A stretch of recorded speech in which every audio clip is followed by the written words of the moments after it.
महात्म की कथा का 8वां अध्याय। बंधुओं, रोजाना वैशाख मास महात्म की कथा सुनने का बहुत ही अधिक पुण्य होता है। बंधुओं, जो मनुष्य भी वैशाख मास में स्नान करते हैं और वैशाख मास महात्म की कथा को सुनते हैं और वैशाख मास में श्रीमद् भागवत गीता और भगवान विष्णु की कथाओं को सुनते हैं, उनके समस्त पापों का नाश हो जाता है और साथ ही उन्हें परम पद की प्राप्ति होती है। बंधुओं, प्रातः स्नान करने वाला मनुष्य कोई ऐसी वस्तु नहीं जिसे पा नहीं सकता। भगवान विष्णु उस मनुष्य की हर मनोवांछित इच्छा पूरी करते हैं जो वैशाख मास में सुबह सवेरे उठकर स्नान करते हैं और वैशाख मास महात्म की कथा को सुनते हैं।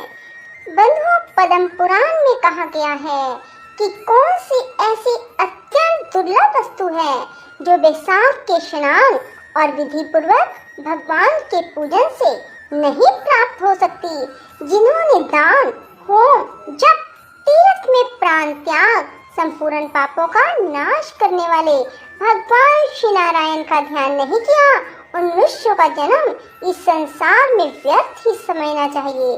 जो धन के रहते हुए भी कंजूसी करता है, दान आदि किए बिना ही मर जाता है, उसका धन व्यर्थ है। बंधुओं, जिन मनुष्यों का जन्म उत्तम कुल में होता है, अच्छी मृत्यु होती है, श्रेष्ठ भोग भोगता है, सुख सदा दान करने में अधिक प्रसन्नता, उदारता, उत्तम धैर्य रखता है, ये सब कुछ उसे भगवान श्री विष्णु की कृपा से ही प्राप्त होता है। बंधुओं, यदि आपने हमारे YouTube चैनल संस्कार की बातें को अब तक सब्सक्राइब नहीं किया तो जरूर करें, ताकि आप हमारी आने वाली सभी वीडियोस की जानकारी सबसे पहले ले सकें। बंधुओं, बेल आइकन दबाना बिल्कुल ना भूलें। बंधुओं, वीडियो को पूरी सुनने के बाद कमेंट बॉक्स में जय विष्णु भगवान की ओम नमो नारायणाय जरूर लिखें। बोलो विष्णु भगवान की जय हो। वैशाख मास महात्म की कथा का 8वां अध्याय, अन्नदान ना करने का। मैं एक इतिहास तुमसे बताता हूँ। रेवा नदी के किनारे मेरे पिता पिशाच हो गए थे। वह भूख और प्यास से शिथिल होकर अपना ही मांस खाते थे। छाया वाले वृक्ष के ना मिलने से उनकी दशा बहुत बुरी हो रही थी। पहले जन्मों के संचित बुरे कर्मों से उनकी कंठनाली का छिद्र बहुत सूक्ष्म हो गया था, जिससे उनको बड़ी पीड़ा होती थी। कुएं, बावड़ी, तालाब का जल उसको विष के समान लगता था। मैं गंगा यात्रा को जा रहा था। उस समय रेवा नदी के किनारे पहुंचा तो मैंने ये अद्भुत दृश्य देखा कि हाल मली के वृक्ष के नीचे बैठा हुआ एक पिशाच अपना ही मांस खा रहा है और प्यास के मारे बुरी तरह चिल्ला रहा है। वह मुझे देखते ही मारने को दौड़ा, परंतु मेरे तेज के सामने वह हताश हो गया। मुझको उस पर दया आई और मैंने उससे कहा, डरने का कोई कारण नहीं है। तुम कौन हो? अपना सब वृत्तांत कहो। मैं तुमको शीघ्र ही एक दुख से छुड़ा दूंगा।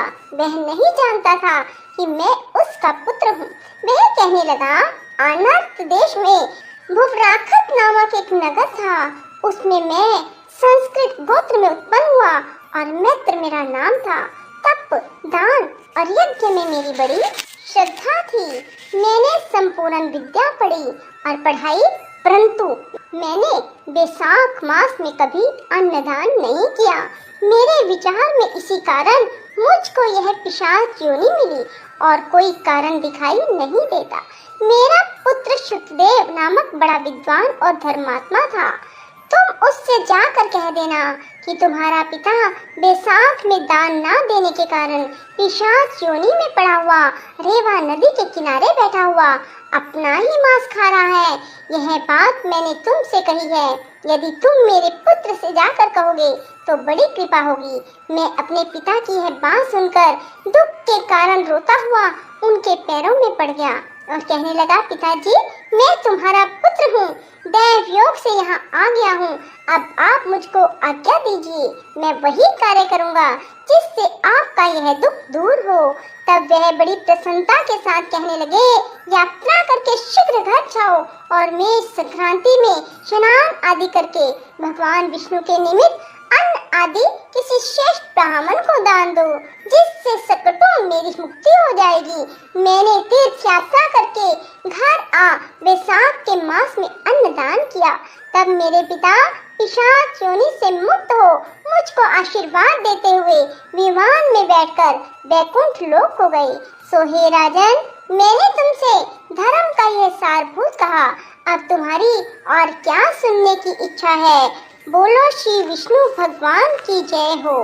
कृष्ण गोविंद गोविंद गाते चलो, कृष्ण गोविंद गोविंद गाते चलो, कृष्ण गोविंद गोविंद गाते चलो, कृष्ण गोविंद गोविंद गाते चलो, कृष्ण गोविंद गोविंद गाते चलो, कृष्ण गोविंद गोविंद गाते चलो, कृष्ण गोविंद गोविंद गाते चलो, कृष्ण गोविंद गोविंद गाते चलो, कृष्ण गोविंद गोविंद गाते चलो, कृष्ण गोविंद गोविंद गाते चलो, कृष्ण गोविंद गोविंद